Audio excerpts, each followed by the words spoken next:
Hi guys, today we will talk about how to turn on the gist frequently weekly on your Quora app. We will go to figure out the solution or know how you can do that on your Quora app. So all you have to do, just go up here, you click here on this picture here on app, then it's going to show for you window like this.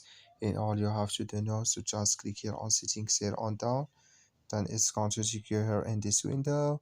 Then all you have to do now, so just click here on email and notifications, then it's going to take you to next window here, and all you have to do now, just click here on push notifications, and you come here in this window, then you just click here on so you click here on question season, sorry, you will click here on Quora digits here, yes, you will click here on Quora digits, it's going to show for you like this. You come here to digits frequency, you will click here on weekly, and like you see now, digits frequency later on weekly on your Quora app.